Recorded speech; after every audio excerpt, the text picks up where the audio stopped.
It happened on an ordinary Wednesday evening. I had just finished a design project and was ready to reward myself with a quiet cup of tea when the lights went out. At first I thought it was a brief power flicker. Nairobi is full of those. But after 10 minutes the silence grew heavier. The hum of refrigerators, the buzz of television sets, even the distant music from my neighbor's radio disappeared. The whole estate seemed to sigh at once. I reached for my phone, hopping to check Twitter for updates, but of course the Wi-Fi was gone.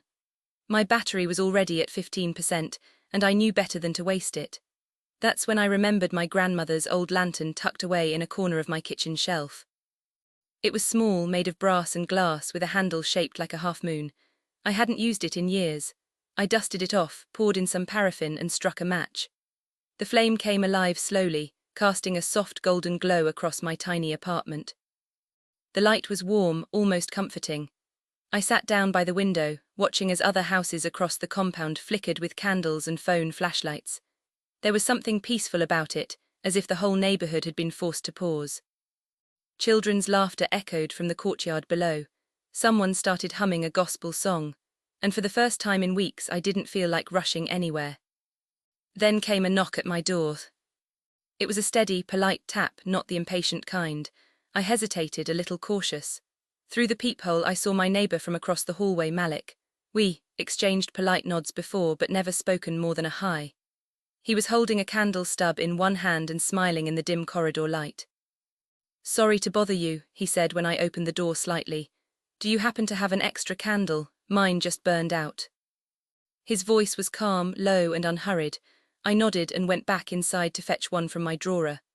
As I handed it to him, the lantern light reflected in his eyes. "Thanks," he said, "I owe you one." "Don't mention it," I replied. He gave a small wave and walked back to his flat. The door closed and silence settled again. I looked around my softly glowing room and smiled to myself. Nairobi was dark that night, but somehow it didn't feel lonely. Maybe a little light, even a borrowed one, could make the world feel less empty. The power didn't come back the next day. By evening, most people in the estate had accepted their fate. Some grumbled, others laughed it off, and a few gathered in small groups outside to share stories. I spent the day working offline, sketching new logo ideas on paper, something I hadn't done in ages. Without the distractions of screens and notifications, the hours passed quietly. The air felt different, slower, almost calm. Just as I was lighting my lantern again, there was another knock at my door. I didn't need to check who it was this time. Somehow I already knew. When I opened the door, Malik stood there, holding the same candle I'd given him, now half melted. He had a plastic bag in his hand and a shy smile on his face. "I thought I should return this," he said, raising the candle a little, "and maybe say thank you properly." Before I could answer, he added, "I brought roasted maize from the kiosk downstairs, it's still warm." I laughed softly. "You didn't have to." "Maybe not," he said, "but sharing food makes blackouts less boring." He was right, so I stepped aside and let him in. We sat on the floor by the window, using a stool as a table. The lantern's flame danced between us, throwing soft shadows on the walls. The maize smelled like home, smoky, sweet, and familiar. We talked about small things at first: the unreliable power company, the noisy children downstairs, how everyone in the estate had started sleeping earlier than usual. But as the night went on, the conversation grew deeper. He told me he was a teacher at a nearby school and that he enjoyed quiet evenings with books. I told him about my design work and my love for colors. We discovered we both grew up in small towns, both missed starry skies, and both hated how fast city life could feel. Time slipped away unnoticed. By the time we finished the maze, the night was completely still. When he finally stood up to leave, he said, "Thank you for the company. Your lantern is brighter than most streetlights." I smiled, unsure what to say. "Maybe it's just old-fashioned light," I replied. "Or maybe," he said, "it's the company that makes it brighter." He waved and left quietly. After he was gone, I sat for a while, listening to the distant hum of the city that had forgotten to shine. The lantern flickered softly beside me, its glow steady and kind.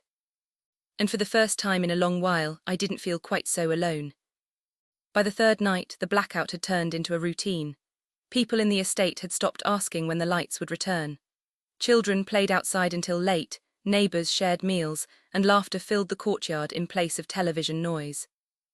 I had grown used to the silence too. It was peaceful in a strange way. My days felt slower but lighter.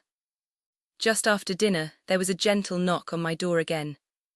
"Come in," I called out, already guessing who it was. Malik stepped inside holding a small thermos and 2 enamel cups. "Tea?" he asked, smiling. "It's ginger, thought you might need something warm." I moved a few books aside to make space on the floor. "You're becoming very prepared for this blackout," I teased.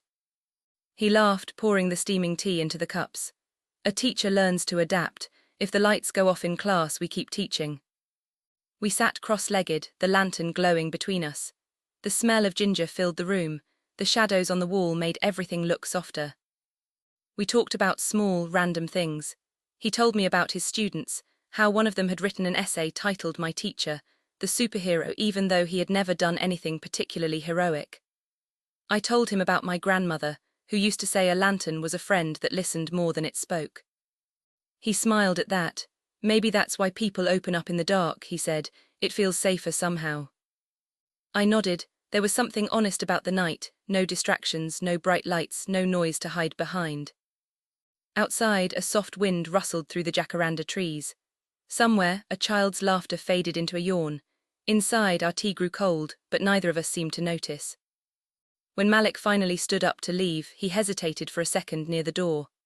"If the power doesn't come back tomorrow," he said, "I'll bring something else to keep us company. Maybe roasted groundnuts this time." I smiled. "I'll light the lantern again just in case." After he left, I looked at the flickering light and felt a quiet warmth settle in my chest. The blackout no longer felt like an inconvenience. It felt like the start of something small and good, something I hadn't expected. That night, as I blew out the lantern, I caught myself smiling in the dark.